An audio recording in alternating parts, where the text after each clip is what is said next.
한 목소리로 같이 읽겠습니다. 내 하나님 여호와께서 내게 기업으로 주어 차지하게 하실 땅에 내가 들어가서 거기서 거주할 때, 내 하나님 여호와께서 내게 주신 땅에서 그 토지의 모든 소산의 만물을 거둔 후에 그것을 가져다가 광주리에 담고 내 하나님 여호와께서 그의 이름을 두시려고 택하신 곳으로 그것을 가지고 가서 그때 제사장에게 나아가 그에게 이르기를 내가 오늘 당신 하나님 여호와께 아뢰나이다. 내가 여호와께서 우리를 주시고 우리 조상들에게 맹세하신 땅에 이르렀나이다 할 것이요. 제사장은 내 손에서 그 광주를 받아서 내 하나님 여호와의 제단 앞에 놓을 것이며 너는 또 내 하나님 여호와 앞에 아뢰기를 내 조상은 방랑하는 아람 사람으로 애굽에 내려가 거기서 소수로 거류하였더니 거기서 크고 강하고 번성한 민족이 되었는 애굽 사람이 우리를 학대하여 우리를 괴롭히며 우리에게 중노동을 시키므로 우리가 조상의 하나님 여호와께 부르짖었더니 여호와께서 우리의 음성을 들으시고 우리의 고통과 신고와 압제를 보시고 여호와께서 강한 손과 편팔과 큰 위엄과 이적과 기사로 우리를 애굽에서 인도하여 내시고 이곳으로 인도하사 이 땅 고쪽과 꿀이 흐르는 땅을 주셨나이다. 여호와여 이제 내가 주께 내게 주신 토지 소산의 만물을 가져왔나이다. 너는 그것을 내 하나님 여호와 앞에 두고 내 하나님 여호와 앞에 경배할 것이며 내 하나님 여호와께서 너와 내 집에 주신 모든 복으로 말미암아 너는 내 유인과 네 가운데 거류하는 객과 함께 즐거워할지니라. 아멘. 이번 한 주가 더 새벽기도 드린다고 수고하셨습니다. 오늘 우리가 읽은 이 말씀은 크게 두 단락으로 나누어 보면 본문의 내용을 좀 더 선명하게 우리가 이해할 수가 있습니다. 1절부터 4절까지는 가나안 땅에 들어가서 얻게 된 수확의 맛물, 바다들처럼 첫 수확물을 하나님 앞에 드리라 라는 것이고, 두 번째로 5절부터 11절까지는 맛물을 드려야 될 이유를 너희들이 입술로 고백하라 라는 내용이 기록되어 있습니다. 1절 2절을 한번 보겠습니다. 1절 2절에 보면 이런 말씀이 나옵니다. 내 하나님 여호와께서 내게 기업으로 주어 차지하게 하실 땅에 내가 들어가서 거기에 거주할 때에 내 하나님 여호와께서 내게 주신 땅에서 그 토지의 모든 소산의 맛물을 거둔 후에 그것을 가져다가 광주리에 담고 내 하나님 여호와께서 그의 이름을 두시려고 택하신 곳으로 그것을 가지고 가서, 읽은 9절에 보면 가나안 땅에 들어가서 얻게 되는 첫 소산의 맛물을 하나님께 드리라 라고 표현하고 있어요. 맛물이라는 것은 첫 번째 때는 물질을 의미하죠. 맛아들 이런 것처럼 맛물이라. 그리고 5절부터 11절까지의 내용은 맛물을 드려야 될 이유를 내 입으로 스스로 고백하라라고 표현하고 있습니다. 자, 5절 상반절을 한번 보시죠. 5절 상반절에 보면 이런 말씀이 있습니다. 너는 또 내 하나님 여호와 앞에 아뢰기를. 첫 만물을 가지고 하나님 앞에 드리고 난 다음에 그 다음에 네가 너 입술로 아뢰어야 될, 고백해야 될 말들이 있다라는 것입니다. 그 내용을 보면 만물을 바치면서 여기까지, 이 가나안 땅까지, 하나님께서 약속해 주신 이 가나안 땅까지 인도하신 하나님의 은혜를 고백하라는 것입니다. 어떻게 내 백성이 하나님의 백성이 되었고 어떻게 가나안 땅까지 오게 되었는가, 하나님이 어떤 은혜를 베풀어서 너희들이 이 가나안 땅까지 오게 되었는가를 너희 스스로 아뢰어라, 고백하라라는 것입니다. 이 말은 한마디로 말해서 여러분, 하나님의 은혜를 잊어서는 되지 않는다는 거예요. 내 인생의 서사를, 역사를 내 인생의 서사를 이렇게 언어로 고백할 수 있어야 돼. 정리하셔야 돼. 얼마 전에도 저 아내한테 그런 말을 했어. 내 인생이 정리가 잘 안 된다고. 그 정리하셔야 됩니다. 근데 정리하셔야 돼요. 우리 인생에 지금까지 걸어온 내 인생이 어떤 인생이었는지, 하나님이 어떤 은혜를 베풀어 주셨는지 정리하고 그저 고백할 수 있어야 돼요. 이게 이렇게 아뢰라는 것은 절대로 잊어서는 안 된다는 것입니다. 오늘 우리들이 신앙에 문제가 발생하는 경우는 뭐냐면, 하나님이 우리에게 베풀어 주신 은혜를 자꾸 잊어버립니다. 그러다 보니까 내가 잘났어, 내가 똑똑했어, 그래서 여기까지 온 줄로 압니다. 그러니까 감사보다는 원망과 불평이 많은 거예요. 감사가 잘 없어요. 그래서 하나님은 이스라엘 백성들에게 가나안 땅에 와서 첫 소산의 맛물을 하나 앞에 드리면서 여기까지 온 것을 너희들이 다 아뢰어라. 어떻게 여기까지 오게 되었는지를 너희들은 스스로 고백하라라고 말씀하고 있는 것입니다. 이스라엘 백성들이 가나안 땅에 들어와서 고백해야 될 하나님의 은혜는 이런 내용입니다. 오늘 본문 11절까지를 살펴보면 이런 내용들을 고백하게 만듭니다. 6절, 5절 보십시오. 5절에 보면 이런 말씀이 나옵니다. 너는 또 내 하나님 여호와 앞에 아뢰기를 내 조상은 방랑하는 아람 사람으로서 애굽에 내려가 거기서 소수로 거류하였더니 거기서 크고 강하고 번성한 민족이 되었는데,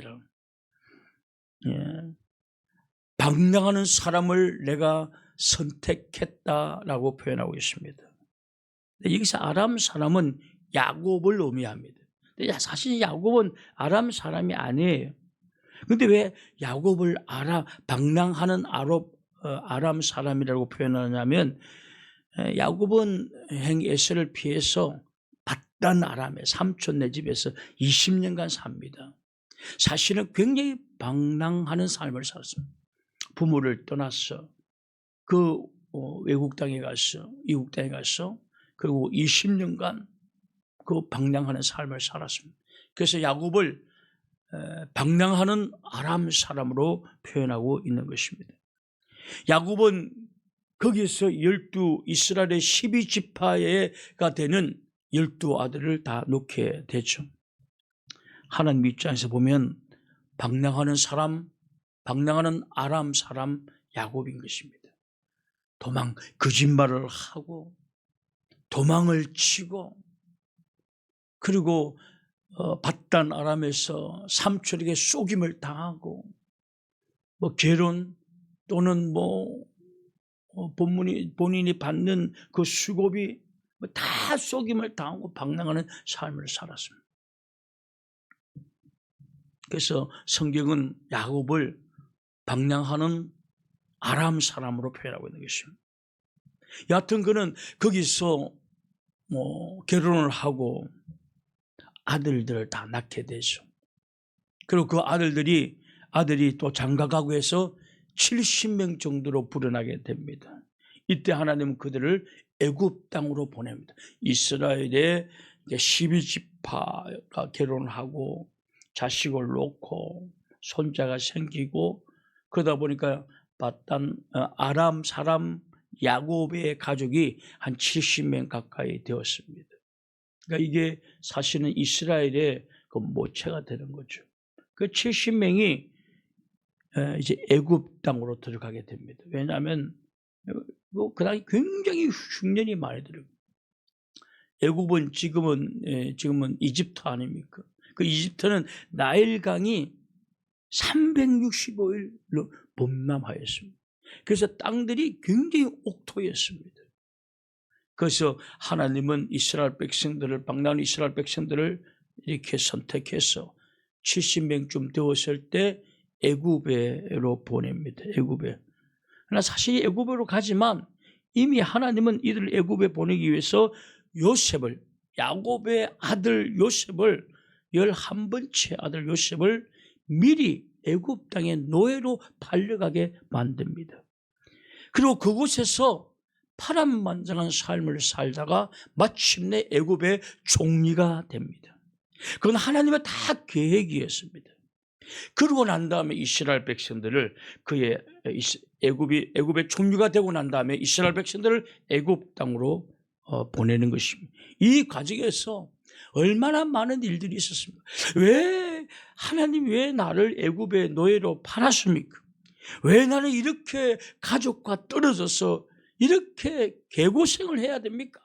또 야곱 입장에서는 왜 내 사랑하는 아들을 잃어버리게 만들었습니까? 온갖 해결되지 않는 많은 문제들이 있었습니다. 그러나 나중에 다 지나고 보니까 그 모든 것이 하나님의 은혜였습니다. 이스라엘 백성들을 구원하기 위해서 이미 하나님은 요셉을 애굽에 팔리게 만드시고 종리의 자리까지 오르게 만드시고, 그리고 나머지 이스라엘 백성, 이스라엘의 모체가 되는 70명의 자녀들을 그 애굽으로 보내게 되는 것입니다. 그래서 고센 땅에서 성장하게 만드는 것입니다. 지나고 보니 모든 것은 하나님의 은혜였습니다.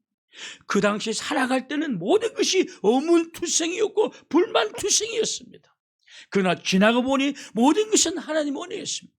왜 하나님이 내 사랑하는 아들을 어느 날 갑자기 없어지게 하였는지, 왜 요셉은 그 개고생을 하게, 노예생활을 하면서 그 고생을 하게 되었는지 나중에 알고 보니 하나님의 놀라운 계획이었다는 사실을 나중에 알게 되죠. 그리고 그들은 애굽 땅에 가서 번성하게 됩니다. 꼭 부자의 나라니까 거기서 아주 번성하게 되죠. 그러나 그곳에서 세월이 흐르게 되죠. 그러니까 요셉을 모르는 왕들이 계속 이제 일어서게 됩니다. 그러니까 이스라엘 백성들은 이제는 노예로 전락하게 됩니다. 노예로. 처음에는 약간의 기득권이 있었지만 나중에 노예로 전락하게 됩니다. 엄청난 고난을 받기 시작합니다. 그러나 이미 이스라엘 백성들은 70명이 내려가서 400년 동안 남자만 60만 명이 되는, 그러니까 여자, 노인, 아이까지 다 합치면 250에서 최대 300만 명이 되는 그런 그 당시 도시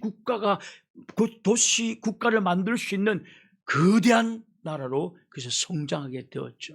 근데 이거 애굽에 안 보냈으면 그만한 나라가 될 수가 없어요. 그 풍성한 애굽에서 그들이 잘 먹고 잘 살면서 아이들을 놓고 300만까지 그 250에서 300만까지 그 당시는 거의 다 도시국가였으니까요.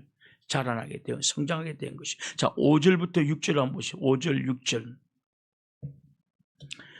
너는 또 내 하나님 여호와의 앞에서 아뢰기를 내 조상은 방랑하는 아람 사람으로서 애굽에 내려가서 거기서 소수로 거류하였더니 거기서 크고 강하고 번성한 민족이 되었는데 애굽 사람이 우리에게 학대하며 우리를 괴롭히며 우리에게 중노동을 시키므로 애굽에서 번성하게 되자 이제는 애굽 사람들이 이스라엘 백성들을 엄청나게 고난하고 학대하게 만들었습니다.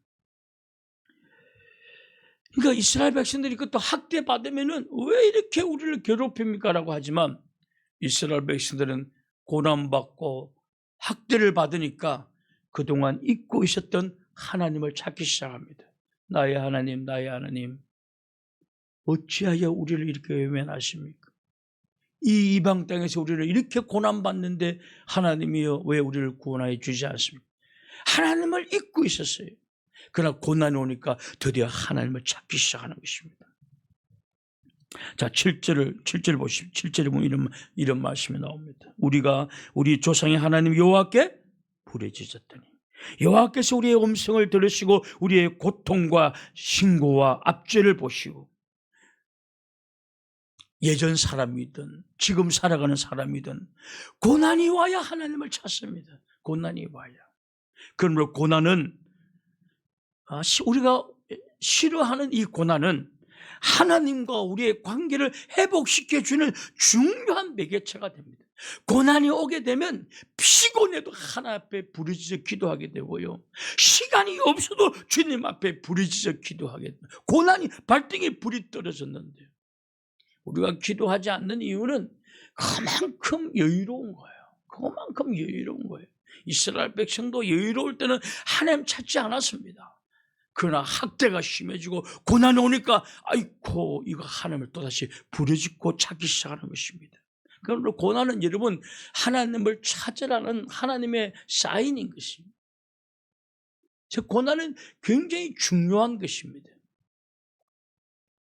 여하튼 이스라엘 백성들은 부르짖었습니다.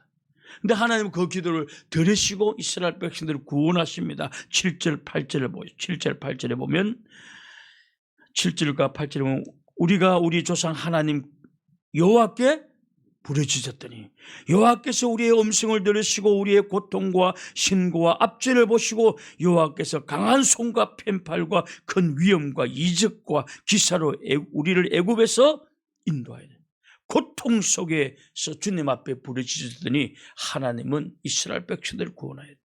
여러분 고통 속에 있는 분들은 하나님 기도하라는 뜻이 부르짖으라는 뜻입니다. 고통을 주신 이유는 하나님께 매달리라는 것입니다. 너 지금 엉뚱한 것 붙잡고 있지? 그것 붙잡고 네가 간들 네가 만날 곳은 행복도 아니고 축복도 아니고 아무것도 아니야. 그 고난을 주는 것입니다. 그 자기 자신을 되돌아보게 만들고 주님 앞에 부르짖어 기도하게 만드는 것이죠.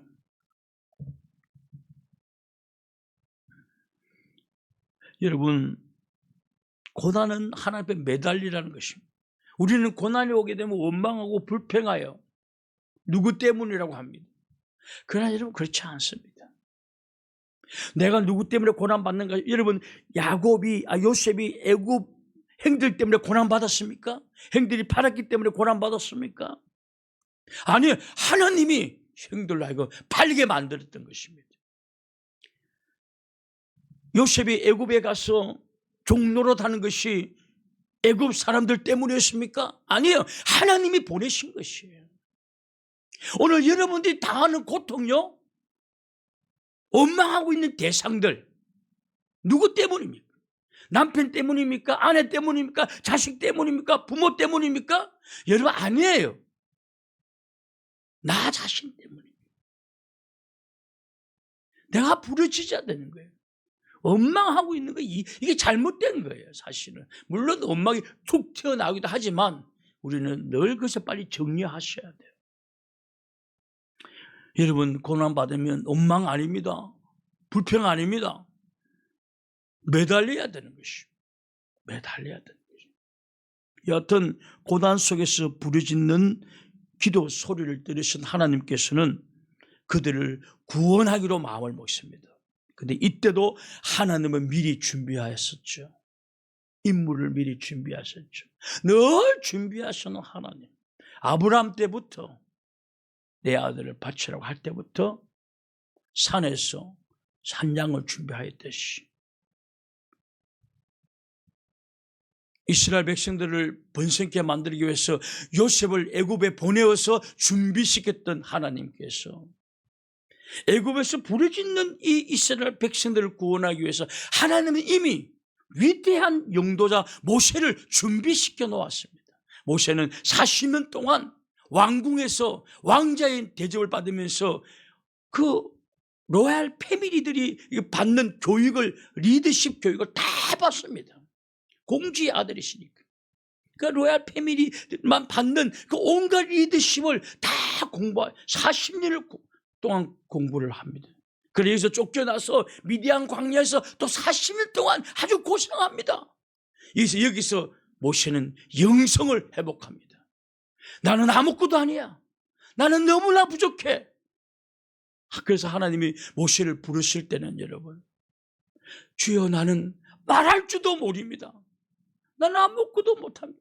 양치기도 이제 버금은 그저 시골에 살아가는 졸로에 불과합니다. 시골 노인에 완전히 낮춰졌습니다. 영성이라는 것은 자기 자신을 부인하는 거예요. 그리고 자기 자신을 아무것도 아니라고 고백하는 거예요. 여러분 모세가 하나님의 부르심을 받기 전에는 여러분 애굽에서 그 로얄 패밀리들이 받는 교육을 받을 때는 이런 생각, 내가 이 백성들을 구원하리라. 나는 할 수 있어. 나는 공부했고 나는 자신감이 넘쳐. 그러나 도리어 그는 그 자신감이 넘칠 때 돌을 들어 사람을 쳐 죽음으로 말미암아 실수하게 만들고 도망가게 만들지 않습니까? 그리고 미디안 광야에서 40년 동안 고생을 합니다. 그래서 그는 영성을 회복합니다. 지성과 영성의 만남이 있는 거죠. 여러분, 영성만 가지고 되지는 않습니다. 지성도 가져야 돼요. 지성과 영성이 만나야 리더가 되는 것입니다. 기도만 한다고 되는 것이 아니라 성경을 연구하고 경건의 서적을 읽고 설교를 분석하고 설교를 듣고 이 지성과 그리고 영성이 그래 동시에 만나요. 모세는 그래 지성과 영성을 다 갖추었어요. 그래서 나중에 모세는 말하고 하는 행동들이 능했다. 일하는 것들이 아주 뛰어났고 능력이 말도 아주 잘하였다는 것입니다. 여하튼 하나님은 이스라엘 백성들이 부르짖어 기도할 때는 이미 하나님은 80년 전에 모세를 부르시고 나일강에 떠내려가게 만드시고 공주의 아들이 되게 만드시고 그리고 왕궁에서 40년 동안 로얄 패밀리들이 받는 교육, 리더십 교육을 받게 만드시고 그리고 또 미디안 광야에서 40년 동안 영성을 갖게 만드시고 80년을 훈련시켜 미리 준비해 놓은 이스라엘 백성들이 주여 우리 못 살겠습니다. 하나님 곧 우리를 구원하여 주세요 라고 할 때 하나님은 준비시킨 모세를 애굽 땅으로 보냅니다. 그래서 모세가 가지 않습니까? 그 모세가 가서 이스라엘 백성들을 구원합니다. 그래서 하나님 여호와 이름입니다. 여러분 지금 어떤 것을 해도 여러분 미래가 아무리 불확실해도 우리가 섬기는 하나님은 여호와 이름입니다. 미리 준비해 놓고 계십니다. 사람이든 땅이든 무엇이든 준비해 놓고 계십니다. 나중에 지나고 보면 내가 쓸데없는 것을 했구나라는 것이 올 때가 올 것입니다. 그리고 준비해 놓은 모세를 통해서 이스라엘 백성들을 적과 꿀이어는 가나안 땅으로 인도해냅니다. 홍해를 가르시고 만나와 메추라기를 내려주시고 온갖 기적과 권능으로 가나안 땅까지 인도해 갑니다. 그리고 그 가나안 땅에서 첫 수확을 이제는 거두게 되죠. 지금 여러분 이스라엘 백성들은 지금 모압 광야, 지금 아직까지 가나안 땅에 들어가지 않았습니다. 이제 모세의 설교가 끝마치고 나면 이제 신명 끝마치면 가나안 땅에 들어가게 될 것입니다. 그 너희들이 이제 가나안 땅에 들어가게 되면 첫 수확을 하게 될 텐데 그 소산의 맛물을 하나 앞에 드리면서 이 적과 꿀이 흐르는 가나안 땅까지 어떻게 오게 되었는지 잊어버리지 말고 하나 앞에 다 아뢰어라. 내가 어떤 짓을 했고 어떤 행동을 했는데 방랑하는 아람 사람 야곱을 하나님을 선택해서 여기까지 인도해내신 이 하나님의 놀라운 은혜를 너희들은 다 입술로 고백해야 되느니라. 아뢰어라라는 것입니다. 이 말은 잊어서는 안 된다라는 것입니다. 우리가 하나님의 은혜를 잊는 순간 우리는 자연인으로 교만한 사람으로 무례한 사람으로 그냥 돌아가고 마는 것입니다. 모든 것이 그래서 여러분 첫 마음 내가 부르심 받았을 때 가졌던 첫 번째 마음을 절대로 잊어서는 안 되는 것입니다. 잊으면 자연인으로 돌아가는 것입니다. 이스라엘 백성들은 이제 가나안 정복을 앞두고 이제 모세로부터 마지막 설교를 들으면서 이제는 우리 가나안 땅에 가면 여기까지 인도하신 하나님의 은혜를 맛물로 바치면서 다 내면서 이제 고백해야 된다. 이 설교를 다 듣는 거죠. 근데 저는 이렇게 이 본문을 묵상하면서 느낀 게 뭐냐면 어쩌면 이 이스라엘 역사는 우리 개인의 역사라는 것입니다. 우리 한 개인의 역사입니다. 여러분 하나님 만나기 전에 우리도 방황했습니다. 하나님 만나기 전에 신앙이 없으니까 죄짓고 미워하고 원망하고 변명하고 온갖 방랑하는 삶을 살았습니다. 그래서 우리는 온갖 환난과 고난을 받았습니다. 내 인생은 여기서 끝나는구나. 내 인생은 여기서 마지막이구나. 그런 때도 있었습니다. 근데 하나님은 이런 우리들을 구원해 주었습니다. 그리고 지금 하나님 품 안에서 평안하게 살게 만들어 주었습니다. 하나님의 절대적인 은혜인 줄로 믿습니다. 할렐루야. 절대적인 은혜인 줄로 믿습니다. 이것을 잊지 않고 하나님 앞에 고백하면서 감사, 늘 되돌아봐야 돼. 항상 과거만 보고 있으면 사고 나지만 틈틈이 내가 어디서 어떤 환경에서 출발하고 여기까지 오게 된 늘 생각하면서 주님 앞에 감사하는 삶을 살아야 됩니다. 오늘도 우리가 우리의 걸어온 길을 되돌아보면서 여기까지 인도해 주시고 주님 품 안에서 방랑하는 우리들을 이게 주님 품 안에서 살게 해주신 주의 은혜를 감사하는 그런 시간, 그런 오늘 한 날이 될 수 있기를 주님의 이름으로 축원합니다. 우리 통성으로 한번 기도합니다.